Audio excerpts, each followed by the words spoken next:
मुंगेरी लाल के हसीन सपने न कभी सरकार अब उनकी बनने वाली है, इसलिए कि उनके मिसकंडक्ट, उनकी सरकार जो रही 15 साल, उसके मिसकंडक्ट को बिहार के लोगों ने देखा है। 118 नरसंहार, इस प्रदेश में धार्मिक उन्माद, 2 जेल ब्रेक, नवादा और जहानाबाद, और इस प्रदेश में डॉक्टर, इंजीनियर और व्यापारियों का पलायन, अपहरण, ये सब बिहार की जनता ने देखा है। और लालू यादव जी के आरजेडी के कार्यकाल में ही अपहरण उद्योग और रंगदारी उद्योग की नींव पड़ी थी। उसके पहले इस प्रदेश में इस तरह की रंगदारी नहीं होती थी। और सरकार संपोषित जो सरकार के लोग थे, उनके संरक्षण में ये काम होता है। कैसा बिहार था और अब कैसा बिहार मिला है लोगों को, सब बिहार के लोग जानते हैं। प्रशांत किशोर आए हैं, वो बोल रहे हैं सरकार हमारी बनती है तो शराब खुलवा देंगे।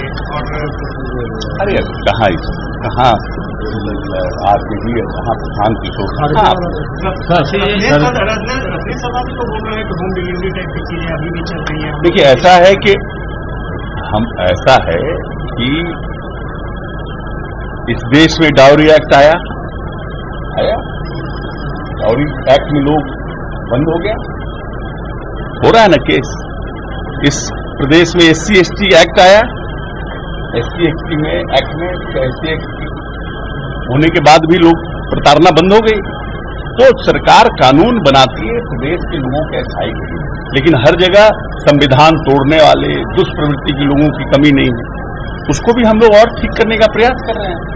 सर, खड़गे साहब ने बोला अनंतनाग के एक रैली में कि लोकसभा सीट में अगर 20 सीट ज्यादा आता तो बीजेपी नेताओं को जेल भेज देंगे। देखिए, खड़गे जी भी कितने सीनियर लीडर हैं, हमारे तो नेता रहे हैं। हम भारतीय राष्ट्रीय कांग्रेस से आए, हमारे नेता रहे हैं। हम 15 में चुनाव लड़ रहे थे, हमारे स्क्रीनिंग कमेटी के चेयरमैन रहे हैं। लेकिन मैं समझता हूं सीनियर हैं, हमारे साथ काम किए हैं, लेकिन बयान संजीदगी से देना चाहिए। राहुल गांधी के बारे में क्या कहेंगे सर? क्या राहुल गांधी के बारे में क्या कहेंगे? वो जाके अमेरिका में जो वो अच्छी बात नहीं है। देखिए, प्रिंसिपली हम समझते हैं कि वो इनकरेक्ट है। पॉलिटिशियन होना और डिप्लोमेट होना, डिप्लोमेटिक पॉलिटिशियन होना, देश के बाहर कोई भी बात ऐसी नहीं कहनी चाहिए जिससे कि लगे कि देश में विचारधाराओं की समानता नहीं है। अगर हम जाकर के किसी के बारे में बाहर में बोलेंगे, आप वाजपेयी जी का UN में स्पीच सुनिए, लीडर ऑफ द ओपोजिशन थे और देश को रिप्रेजेंट कर रहे थे। किस तरह से उन्होंने देश को प्रोटेक्ट किया था, किस तरह से उन्होंने देश की आभा मंडल को बढ़ाने का काम किया था।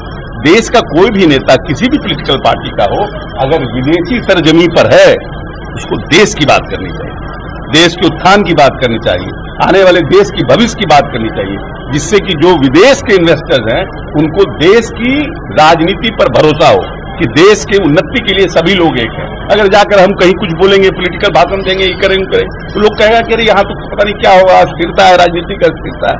इसीलिए राहुल गांधी जी को जवाहरलाल नेहरू, इंदिरा जी के जो फॉरेन डिप्लोमेसी है और जिस तरह से उनके कंडक्ट